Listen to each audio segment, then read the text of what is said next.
I just want to go over to our expert panel today. So girls, thank you so much for coming today. Very, very grateful for your time. I'm not going to introduce you, but I'm going to ask you to introduce yourself. I'm Ray. I've been at this hospital nearly 27 years, man and boy. I knew one of the few bits of good advice my mum gave me when I was 24 was that I'd have an early menopause, which I did at 42. Straight into it, I started learning about the menopause from 25, and it's just an absolute passion of mine. I'm Saoirse Casey. I'm a specialty doctor in occupational health and wellbeing downstairs. So I do tend to see quite a few members of staff come through our doors. 75% of women in the NHS are female, so that means that we're all either going through menopause, have been through menopause, or will go through it in the future. I'm keen to support people in the workplace as an occupational health physician.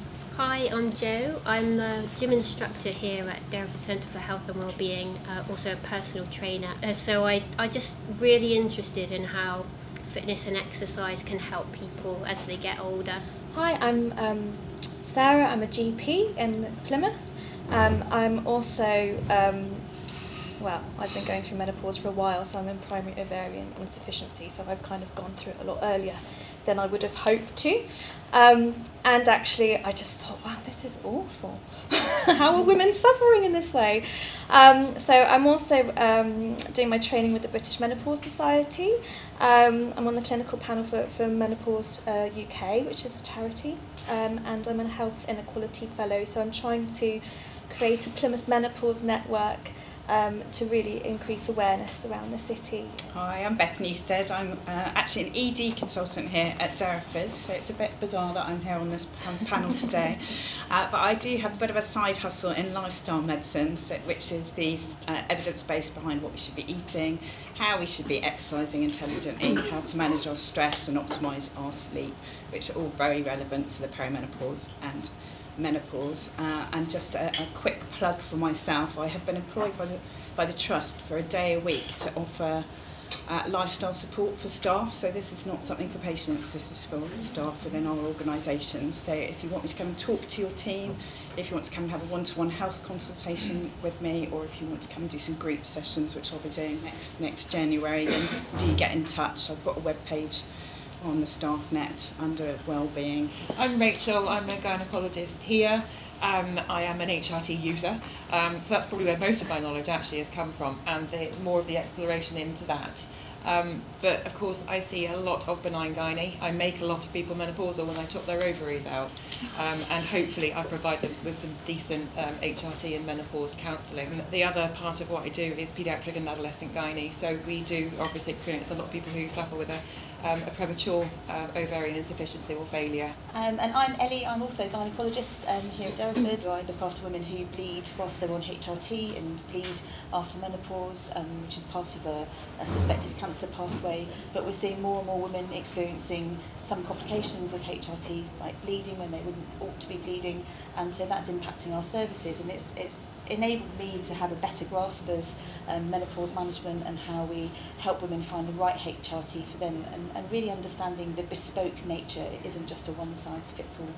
What I'd like to do is just start, if I may, with just a bit of talk about perimenopause. So Ellie, we'll start with you. Can you just talk us through the perimenopause, please? You know, what it is and what are some of the symptoms? Well, if I just start by telling you what being postmenopausal is. So the medical definition of being postmenopausal is when you've had cessation of your period, so you've had no periods for 12 months or more. That officially puts you into being postmenopausal. And any time before that, and that can be really from the age of 45 onwards as a normal time, women who are experiencing menopausal symptoms, and we'll talk about those I think in one of our other questions in a minute, can be defined as a woman who is experiencing the perimenopause or is perimenopausal.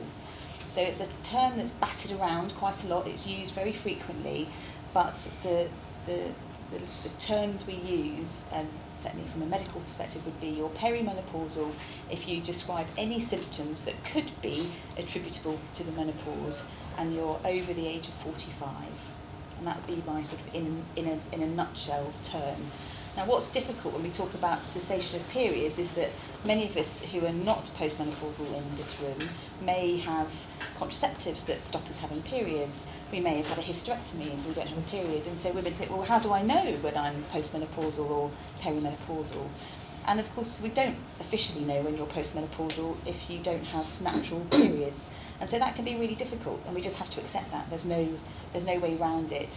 And it makes it sometimes a little bit more difficult for us doctors when we're trying to think about what HRT prescription to give women, but if we're thoughtful enough, can work our way around those problems. So I think that's why sometimes people get a bit confused. They think, well, I don't have periods, how do I know when I'm postmenopausal? Okay. But perimenopause is a better example of a word to use to describe a woman who is experiencing menopausal symptoms, and generally from the age of 45, although it can occur at much earlier ages. So, Rachel, come to you. Can you talk us through menopause and symptoms? Yep. So, as Ellie's has been talking about, the perimenopause is when you generally start getting symptoms. The average age of menopause is 51.6. And most menopausal symptoms will start about 4 years before your final menstrual period. But Alice just said, we don't know when that final menstrual period is. And actually, if you've got coil, then you're never going to know anyway. And those symptoms can start often, they can fluctuate in intensity, they can come and go. 1 month you might find that you're absolutely terrible, the next month you're absolutely great. And if you flick on to the next slide there, you'll see that you get this horrible effect, which is basically a hormone soup, that can cause a myriad of different symptoms. Some of them are the ones everyone talks about. Oh, you're having hot flashes. And it does seem to be the one that's most spoken about, with around 80% of people suffering with some degree of hot flashes. And then with the hot flushes, you can get the night sweats, and then you can get the insomnia. But the insomnia might not just arise from the night sweats and the hot flushes. It can arise from the anxiety and the mental health impact that you can get from the menopause. So you get this thing that happens where your periods might change. They might get a little bit longer, they might get a little bit shorter, they might get a bit heavier, they might get a bit lighter. They might stop and start and just be all over the place. And that's often one of the really obvious signs that you've got. But you're not really realising the fact that you're rumination, the fact that you're overthinking everything, the fact that you have all this anxiety, lacking confidence, self-esteem, when you used to be an amazing, confident person that could stand up in places like this without feeling any element of anxiety, which is what I get right now. And then the palpitations. So there's a whole lot of different things that you can experience that can take you down different avenues of healthcare support. So you may find you go and see a doctor because you're suffering with palpitations, but actually that can be a menopausal symptom. But before you know it, you're under cardiology. And so you can go around in circles trying to get the right help that you need, because people don't often put all of these different symptoms together and think, actually, what is the solution here? The solution is to think about the menopause and how we can help support these women through those really challenging times. The symptoms can go on for years and years. So we're not just talking about 1 year of a woman's life that's ruined. This can be decades of it, and can have some really significant other healthcare complications. So with the dry vaginas, current urinary tract infections, which women can end up in hospital with urosepsis and other problems unless you really can make the accurate diagnosis. When I go to my GP, what am I saying? What am I asking for? And how do I get my GP to recognise what I'm experiencing and hopefully prescribe the right treatment? So I think this has been an issue for quite a while, and if you look at a lot of the studies with the diagnosis of menopause, GPs are, we are getting better at recognising menopause, but often it was like what you were saying, Rachel, around, all of these individual symptoms. Sometimes GPs don't join the dots together so well. I think there was a study that showed that 66% of perimenopausal women went to the GP and were prescribed antidepressants as their first-line treatment instead of actually HRT, which might have actually benefited them a lot better. So the first thing I would say is absolutely, going in with the right information, going in well informed is really important. So actually going in and doing your e-consult or however you get hold of your GP and saying, I think I'm perimenopausal, actually, goes quite far instead of kind of going with the individual symptoms. And this is why actually there's a lot of misdiagnosis, especially in lower socioeconomic groups, because people who are not as educated generally are more likely to be misdiagnosed. So absolutely get on, if you have got the Balance app, which is awesome, you can chart your symptoms and go in with that information so that you can go in and say, I think I might be perimenopausal, I'm suffering from this. And one of the other difficulties that we have, I think, there's a lot of varied attitudes in general practice towards menopause. I think the other difficulty we have is in the testing of menopause. So if you're over 45, then generally we don't do an FSH, a blood test to check if you're peri or postmenopausal. We generally do a trial of HRT.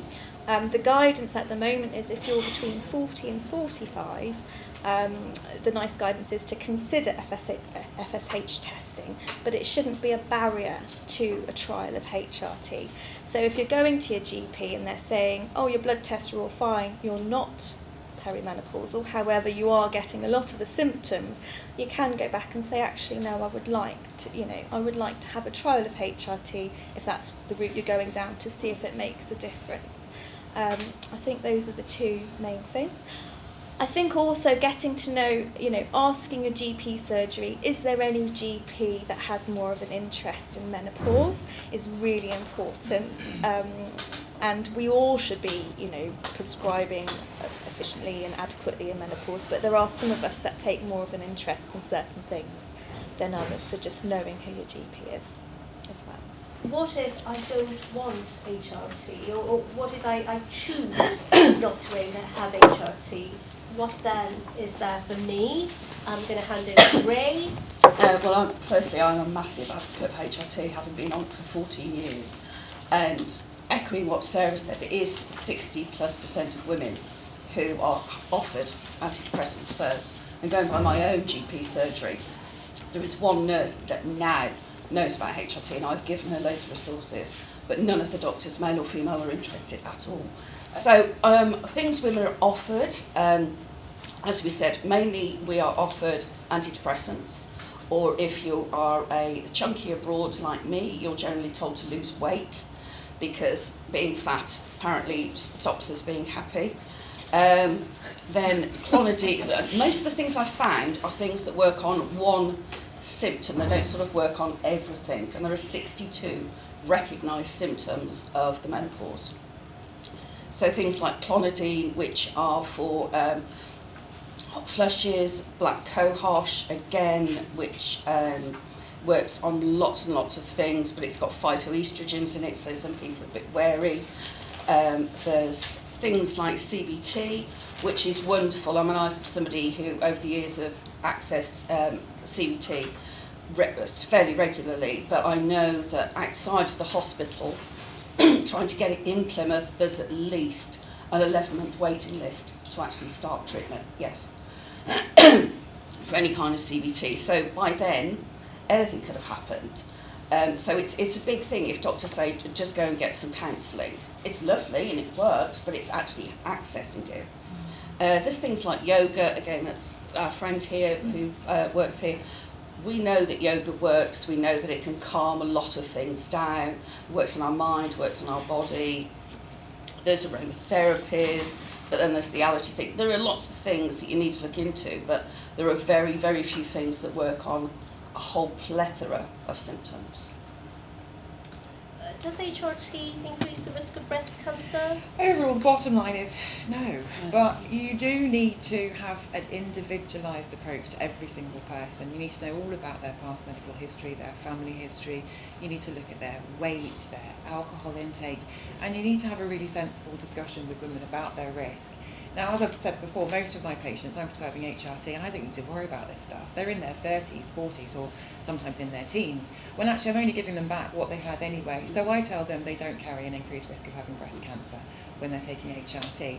And for those older women who start it perimenopausally, so it is a little bit about the age of initiation, no, there is really not a particularly significant increased risk in developing breast cancer. And you need to think about the lifestyle factors with it all.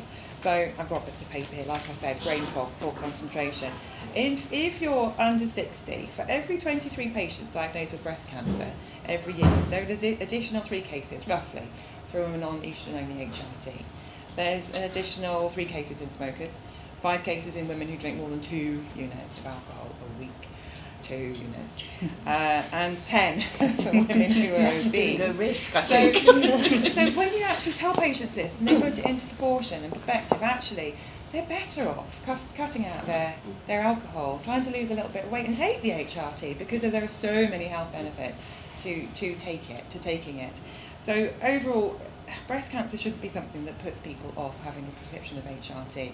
There's been a lot of fear about some of the risks associated with HRT, and a lot of that has come from some very poor studies that have been done over the last few decades, and the misinformation that comes from that, not just to the public but also to doctors. So if you look at a lot of my consultant colleagues growing up, going to medical school in the late 90s, early 2000s, that's what we got taught, and unless we actually go and seek out the new information, that's still what we think. And so you get this patient asking for HRT, and actually does it cause breast cancer, and what's the instant response? I'm not quite sure, there's too many studies, too much information out there, where do you find it, which studies are good, are you any good at interpreting the results of these studies? But overall, breast cancer risk should not be a reason for women to avoid HRT, but that isn't something that can be discussed in itself. It has to be put into with every other aspect of that woman's health, and overall comorbidities and other background risk factors. So part of my question here is, if we keep on going with the slides, I've also got, which follows on immediately, I think, about the risks and benefits of taking breast cancer. So there's a little bit of information there about actually the mortality of breast cancer, and why we're not thinking about the rest of the issues that HRT can actually have benefits for. So twice the number of women will die from cardiovascular disease than breast cancer, but we know that HRT will improve cardiovascular issues, which I'll come to in just a moment. So breast cancer, hopefully that's answered a few queries on that. But if I think about thinking about the risk of HRT, everyone's always talking about the risk of HRT, and very few people really talk about benefits of HRT, and actually, what is the risk of not taking HRT? And in 10 years' time, are people going to come back and talk to us and say, I asked for HRT and it was denied, it was declined, when actually you're in hospital with your fractured neck of femur and your osteoporosis, or you've been admitted with urosepsis with a UTI, or you've had a divorce because your vagina is so dry you can't have sex anymore. So, there's a whole load of things that we need to think about. So there are risks in not taking it. And I think that would probably be my bottom line message here, is that that's really what everyone needs to think about. There are so many benefits. So I've just mentioned vaginas. When you lose your estrogen, your labia, your flappy bits get a little bit smaller, your vagina gets a bit shorter, it gets a bit drier, you're more prone to urine infections, sex hurts, you lack your libido. So all of those things can have a massive lifestyle impact. HRT can help that significantly, whether that's just with vaginal estrogens or whether that's with your traditional forms of HRT. Obviously there's lubricants and things like that that can be beneficial, but HRT can help all of those issues. Now, if you've got someone who's generally suffering with a low hormone level, like hypothyroidism, I imagine there's a number of people in here who are hypothyroid. Did they question the prescription when they got given thyroxine? You don't, do you? But if you're low in estrogen, why do we question a prescription for estrogen? But it has become something that the population now does, is worried about, is scared about. When they did the study, the WHI study back in 2002-ish, it was really flawed. They looked at older women and women who were overweight, and they used types of HRT that I have never prescribed. So it was really, really flawed, and it led to a large amount of misunderstanding and lack of understanding of the real risk associated with taking HRT. So moving on, we've got a few more studies, we've got a few more bits of evidence, but I think pulling it all out, and I tried to pull it all into one and give you an absolute perfect summary today. I can't, because it's still just too difficult, because it's too individualised. We know that HRT absolutely, completely will help symptoms, and all those symptoms I spoke of before, a vast number of them. We absolutely know that it's good for your bones. It definitely reduces the risk of osteoporosis, osteoporotic fractures, and we also believe that it's good for your cardiovascular system.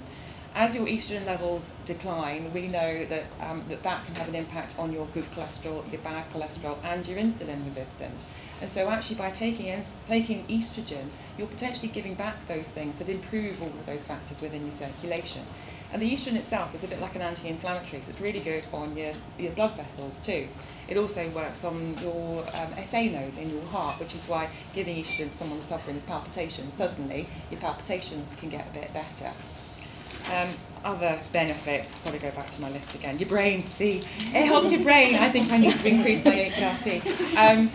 Really good for brain, and we do think it's probably going to have a major impact on cognition and a reduction in the risk of Alzheimer's. How great that is, it's really difficult to tell you. I think we'll probably find that it's really significant, and I think that the impact on a brain is so relevant to probably everyone that's in this room who has a job here and wants to try and keep that job. Not have to go part-time because of menopausal symptoms, but to take something that can keep you at work, because generally most of us want to be here, want to be able to function, and not just until you retire, until we die. So I'm an advocate for HRT until death. Yes, me too. Yes. And then your body changes as well. So we know that your lack of estrogen changes everything in your body. You get the middle-aged kind of slightly central spread. And that's about the lack of estrogen. Now, there's no evidence on whether estrogen helps to change your body shape or maintain your prior body shape, but maybe. Skin, maybe. We know that skin symptoms can be a feature of the menopause, and sometimes you put one on HRT and they say, oh, my eczema is so much better. Nails, hair. I'm sure that a lot of people who are going through the menopause will suddenly find that their glossy locks from their 20s and 30s have been replaced by something that falls apart. So you've got to think about HRT, you've got to think about the benefits alongside the risks. We mentioned breast cancer. There are absolutely other risks. People talk and are worried about the risk of DVTs, PEs, venous thromboembolic disease. And the background risk is going to be increased by taking all HRT by about 2 to 3 times. Most people don't take all HRT anymore. Most people will put it on their skin, where there's thought to be no significant increased risk at all. And stroke, same kind of thing applies. It's also about when you start it. So if you start HRT in your 60s, you've lost a window of opportunity. So you are really increasing your risk of stroke and cardiovascular disease with starting it too late on in life. But then is it because you've already got cardiovascular disease, or is it the HRT that's done it? There's so many things that make this so complicated. And then HRT itself, the risk is also side effects. Like with any medicine, you can get side effects. Ellie's alluded to one, and the big problem we've got within gynae at the moment is unscheduled bleeding on hormone replacement therapy. And often that's because the incorrect progesterone is being given. Just 2 tiny little tweaks of the progesterone can get women onto a preparation of HRT that doesn't cause these horrific referrals in as a query cancer through to see somebody like Ellie. So you do get side effects with HRT, and you do need to understand that. Beth, if I can come to you, please. How important then is lifestyle in managing symptoms? So I think lifestyle's important in every aspect of health, actually, but I think it really can come into its own during sort of perimenopausal and menopausal phase. I think the other thing to say is it isn't magic. You can't expect to make lifestyle changes and for all your menopausal symptoms to go away, just like HRT isn't always magic for everyone, or I personally think it's a little bit magic. There's limited time to talk today, so I thought I'd just pick out a few key points. So from a nutrition perspective, I think is a real opportunity when you hit the perimenopausal phase of life to make some changes to your diet. Up until the perimenopause, we're in a much better position than men from a metabolic point of view, but unfortunately it all goes steeply downhill at that phase of life, and our glucose control can often go out the window, and we tend, as Rachel said, to become much more insulin resistant. So some really simple things that you can do are to eat more plants. So I'm a real advocate. It's not the 5 a day anymore. That's, say, last decade. We should all be eating 30 plants a week. So that's fruits, vegetables, nuts, seeds, whole grains, herbs, spices. You can even count some good quality coffee and dark chocolate, which is awesome. And so, just challenge yourselves to have a think about how many plants a week you might be eating. And the rules are that you can only count each thing once a week. So if you were to have an apple a day, sadly that only counts as one portion. So it's harder than you think. The good news is that different colours and varieties of things can be counted separately. So if you were to have a portion of red pepper, yellow pepper and green pepper, you could count that as 3. And it's probably all about increasing your fibre content and feeding the gut microbiome that are all resident in your distal colons. And we thought that that's probably going to be a lot of the science is suggesting that a healthy gut microbiome is linked to much better metabolic control. The other big thing that you can do is cut out ultra-processed food. There's been a lot in the press about that recently. Unfortunately, it's ubiquitous. We're being set up to fail everywhere we go. There is ultra-processed food. It's not a criticism of anybody. We are desperately being set up as a society to fail on this. But just have a little think about what you're putting in your shopping baskets. I always challenge people to have a look at the back of the packet, and if there's an ingredient on there that you don't recognise or that you wouldn't use to cook in your home kitchen, it's by definition ultra-processed. And sadly, things like almost every cereal you can buy, every loaf of bread from the supermarket, fruit, yogurts are all ultra-processed when you actually go digging, so it's harder than you think. A third thing that you think about doing is just not eating for 16 hours of every day. It's a good idea to give your gut at least a 12-hour period where it's not eating or drinking anything other than water or black tea or coffee. And I'm happy to speak to people individually about some of the science behind that. I think you're going to talk a bit about exercise, aren't you? Yeah. So I won't steal your thunder, but I will just say, even if you've never exercised before, it would be a good time of life to start doing it. It doesn't have to be running marathons or doing Ironmans. It can just be a little bit more activity. I'm a big fan of just short, sharp bursts of movement during the day. Call them movement snacks. If you want to do some cardiovascular exercise, then interval training is a really efficient and quick way of doing it. But my big passion is that all perimenopausal men, menopausal women should be strength training. Building muscle helps with our blood sugar control, and obviously load-bearing exercise is going to help prevent osteoporosis, which we've already talked a little bit about. It doesn't have to be lifting big weights in the gym, although I'm a big fan of that as well. It can be sort of bodyweight exercise, resistance bands. It can be something that you could fit in very easily to a home routine. It doesn't have to be done at a gym. But I will hand that over to you in a second. And just finally, sleep. So when they look at menopausal and perimenopausal symptoms in questionnaires, sleep is often the biggest thing for women, and I can see lots of people nodding around the room. In fact, that was the first clue that I was perimenopausal. I'd always slept like a queen, and suddenly I was awake in the early hours of the morning feeling anxious about ridiculous things. So if you've never had a good sleep hygiene regime, then again, this is the time to do it. I won't teach you to suck eggs, it's mostly common sense stuff.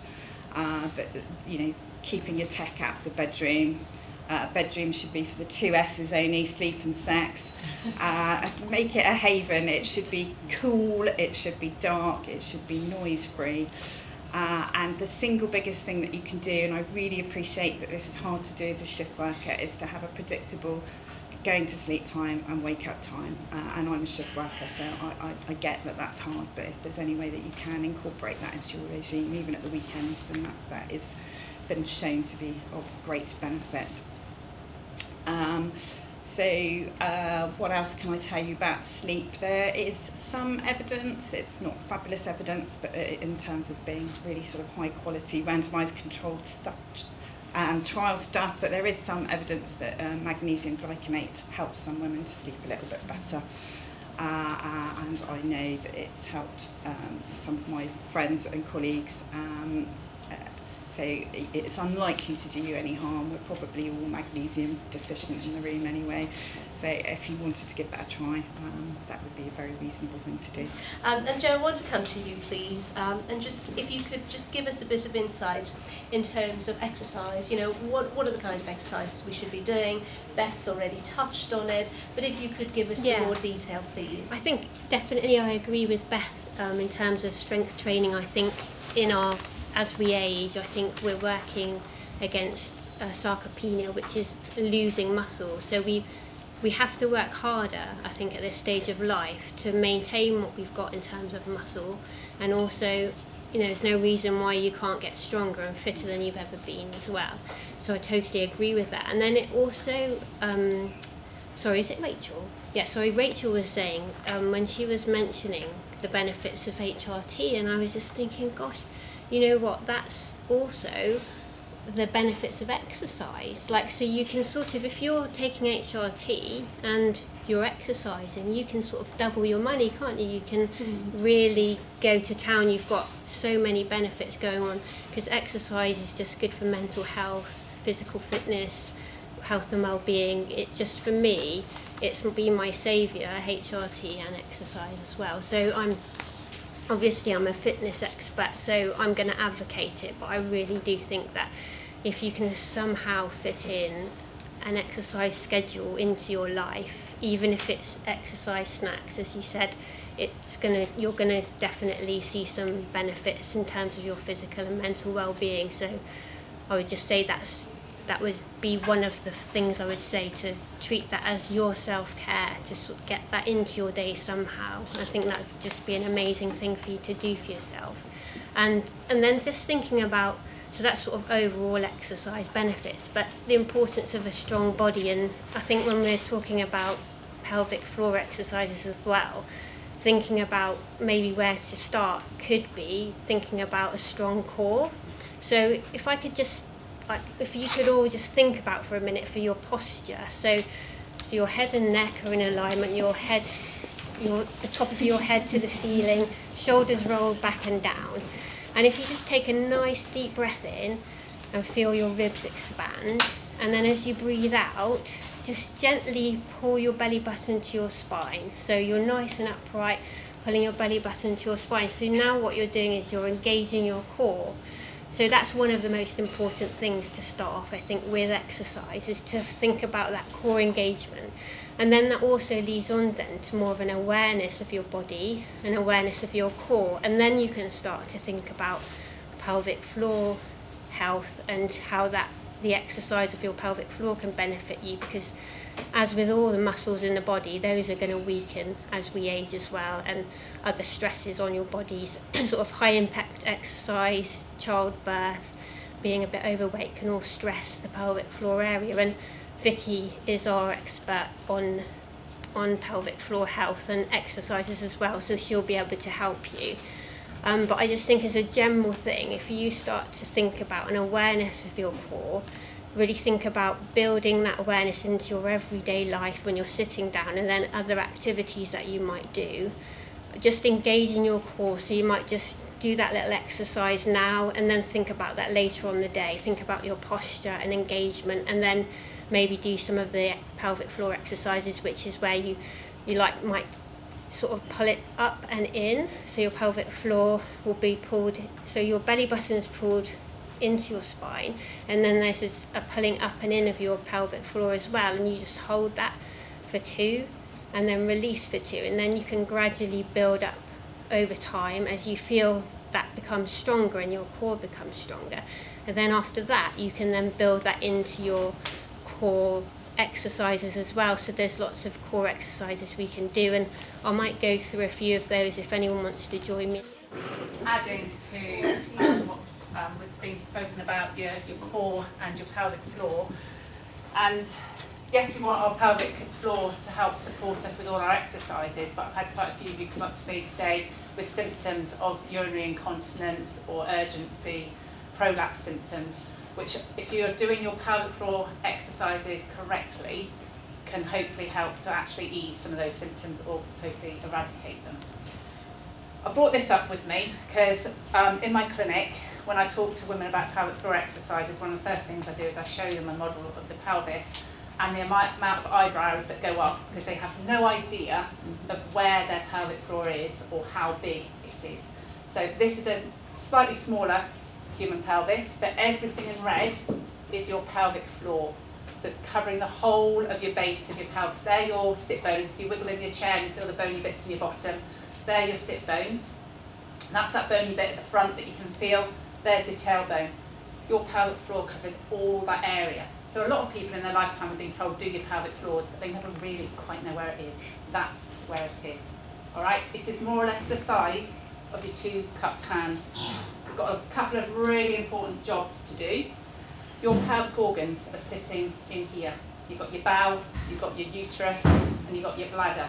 So your pelvic floor is helping to support those, and if those organs are being supported, they're going to do their job better for you. The other important thing about the pelvic floor is it wraps around the openings, your back passage, your vagina, and then your wee tube, your urethra, is just at the front here.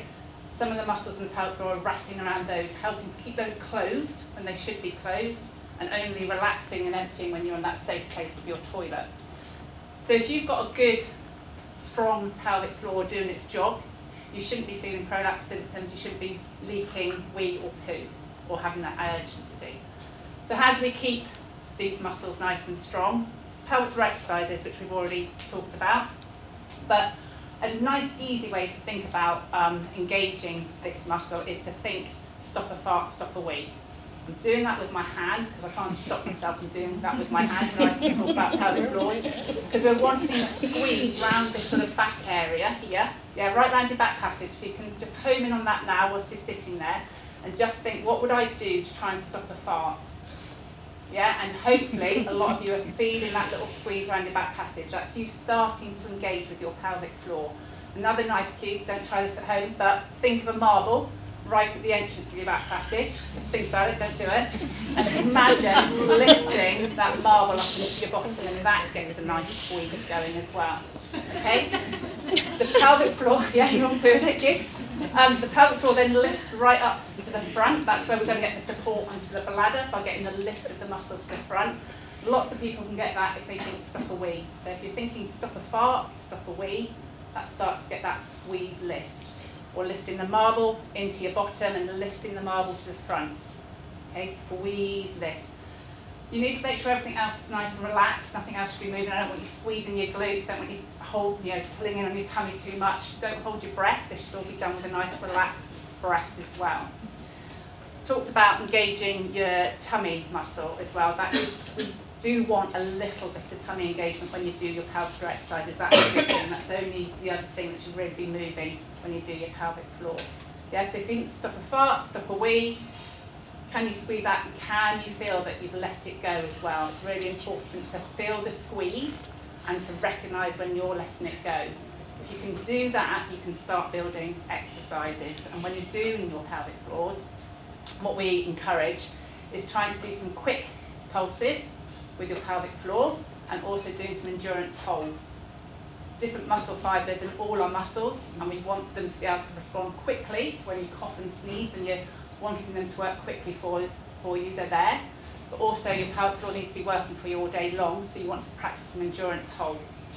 So if you can try and build up towards trying to do something like 10 quick squeezes and then 10 long holds, where you gradually over the weeks build up that you can hold for longer, up to about 10 seconds. So 10 reps of 10-second endurance holds, 10 fast ones. You can do that a couple of times a day. Hopefully, if you've got any pelvic floor issues, symptoms, they will start easing. That's a real quick run through, if that's all right. If you have any issues, there is a self-referral form on the hospital website, and you can refer yourself to physiotherapy, and we can chat more and do individual tests.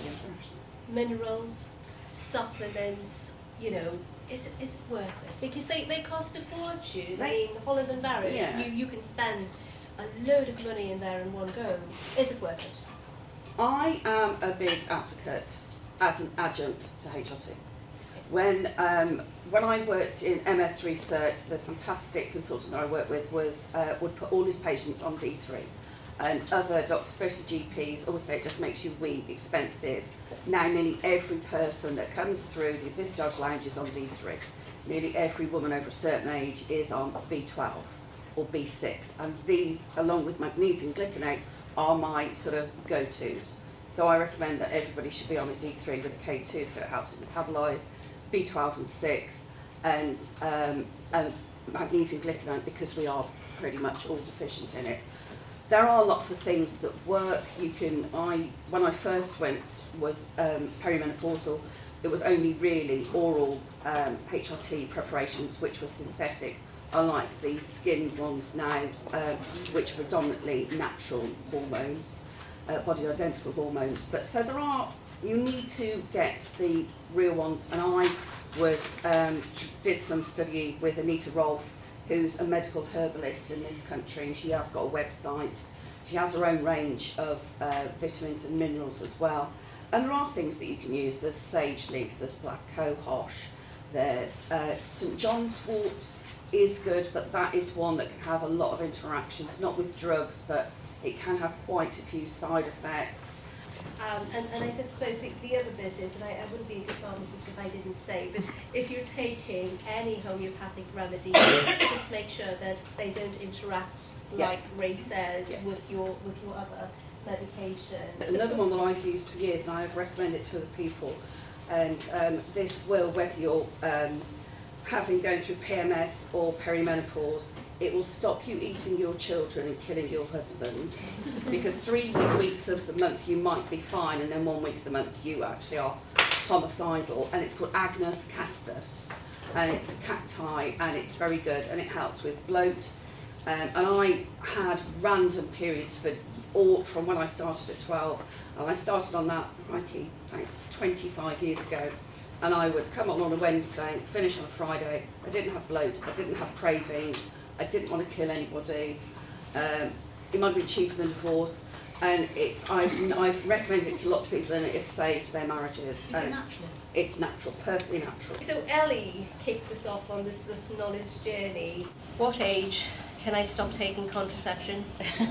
So there are quite clear rules. So if you are under the age of 50, you need to have had no natural periods for 2 years before you can be confident that you won't conceive unexpectedly. So if you're under the age of 50, you need to have 2 years without a period before you can stop using contraception. If you are over the age of 50, then that's 1 year, 12 months of no periods before you can stop using contraception. But for many of us, we use contraception that stops our periods. So how do we know? So we often don't know. And as you transition from a reproductive age, contraceptive using woman, if that's who you are, into the perimenopause, it may be that you need to add in HRT to your contraception. So for many women, and some women in this room may already be on contraception and HRT, we use them, we align them together in a transition. When you get to 55, you don't need contraception after the age of 55. So 55 is the upper cut-off. Okay? But we will see women who are in their early 50s, usually unexpectedly getting pregnant. So it is an absolute thing. It is quite unusual, but it is a thing. Okay? I think I was at a meeting last week that said there were 20 women in the UK that had a termination of pregnancy over the age of 50 last year. So it's a thing. And certainly during COVID, where women who were older, who felt they probably didn't need HRT anymore, and they didn't want to bother anybody to get HRT because they didn't want to bother anyone because of the COVID outbreak, so they stopped using contraception and they were pregnant. And so we were finding the women requesting abortion care during COVID were actually older women rather than the teenagers getting drunk and mistakenly getting pregnant. So that's all gone back now. It's teenagers again, which is absolutely fine. So there's some rules, and then there's the blurry bit where you are in the mix of your perimenopause requiring contraception, because HRT, standard HRT, is not contraceptive. So for many women who are in this transition and requiring contraception, we'll use the Mirena, which is a hormone contraceptive device that sits in the womb. Sometimes people call it a hormone coil, but there's nothing coily about it. It's a device that's in the womb. And we use that as a component of HRT. And we haven't really touched on what HRT is. A HRT for women who have a womb needs to be estrogen and progesterone, and it's the estrogen bit that helps with the symptom, the soup of menopausal symptoms, and it's the progesterone component of the HRT that generally prevents unexpected and unwanted bleeding. Okay, so you have to have the progesterone component in your HRT if you have a womb, otherwise you will just find yourself in my clinic because you've been bleeding, and your womb may be at risk of developing an overgrowth and thickening and potentially cancerous change if you don't have progesterone to protect it. And so on the whole, the safest type of hormonal contraception to use when you're in the perimenopause is progesterone-based contraception, and the Mirena is licensed for use to protect the womb against the estrogen effects used in HRT, if that makes sense. But you can also have the progesterone-only pill on top of contraception, and that's totally fine. So if your GP is giving you like 2 lots of progesterone because you're on an estrogen patch and a progesterone tablet called Ertagestan, or one of the other one that I can never remember. There's a new word. Glipotex. Tell us. I know Progesterone. look at Anna. And you might find that you've been asked to use the progesterone pill on top of that for absolute assurance that you won't conceive. Because I want to very quickly come to Sarah and talk about the impact of health inequalities on the menopause. In terms of health inequality, it's quite a complex topic because, you know, even between, I think Plymouth is one of the worst actually in terms of male and female health inequalities. Really? So women in Plymouth will live the last, on average, 26 years of their life in poor health, compared to men who live the last 13 years of their life in poor health, and that's very, you know, that's actually quite an anomaly compared to the other other cities around England. So there's a health inequality there with men and women, and I do think there's been quite a movement in terms of, you know, the next step really in women's rights is around menopause, because actually, you know, what we see is that at this stage in a lot of women's lives, you know, this is when women are really, really stressed, are often coming to, you know, the peak of their careers. They've got elderly parents sometimes to look after. Their demands on them are really, really increased. And then they go through menopause. And so actually the impact on society is quite significant. And I think if this was happening to men, you know, it might have been a different story, just because of the nature of history. And, you know, I think the first female doctor was only in 1870 or something, so we're kind of a bit late on, really. There are other health inequalities, though, around menopause and how we experience menopause as well. And this is something I'm kind of quite passionate about, because there is evidence to say that if you are from a poorer area, that your menopausal symptoms will be more severe, and you'll go through menopause slightly earlier than if you're from a more affluent area. Also, you know, you're more likely to get misdiagnosed as having fibromyalgia or depression if you're from a less affluent area. And these are the population groups that are higher risk for cardiovascular disease and diabetes generally. And so actually the potential benefit for addressing, you know, their menopause adequately and preventing cardiovascular disease and type 2 diabetes is quite significant in those populations. The other massive health inequality around menopause is between white Caucasian women and people of colour. And I think, you know, just looking around the room when I came in, you know, Derriford is the biggest employer of people of colour in Plymouth. And actually looking around the room, we look and see how much information is kind of getting to people of colour and how many women are coming forward, and there's a massive discrepancy. And again, you know, people of colour, if you're Southeast Asian, your risk of diabetes is twice that as if you're white, and again, your risk of cardiovascular disease is 3 times. So actually, again, it's the, you know, there's a big potential of preventative medicine during this menopausal time for certain populations. So what I would like to say to you all is, you know, when you go back to wherever you work, you know, if there are people of colour that you work with, you know, it's really valuable to start talking about this, because often it will only be through work or, you know, through a connection at work that this starts getting talked about. And the presentation in people of colour is generally very different to people that are white. So first of all, we know that you know, African women and mainly African women will go through menopause 3 years earlier on average than white women. So the figures, the numbers that we're quoting are all for white Caucasian women. Also, you know, if you're South Asian or Asian, the primary complaint that you'll have is, and I see it with some ladies that come to me as well, is they come in and they'll say, "Doctor, my body just hurts all over," you know, and that would be the main thing, would be the joint pain rather than the hot flushes and the night sweats. So we have to start, I think, really creating this awareness, not just for us, but also transforming, you know, how we have faced health inequality as women, and using that to actually transform and have a positive impact on the other populations that are facing health inequality, and looking at ourselves and saying, what can we do actually to, you know, to really further this movement and get this information to people that might not be that aware. I'm going to ask Sasha this: what support is available for us at UHP to help us with the menopause, please? Okay, well, obviously I work in occupational health and well-being downstairs, but most of the staff who are going through menopausal symptoms shouldn't really have to come as far as occupational health for support, because there's a lot of steps you can go through before you get to that stage, although we are here to help when required.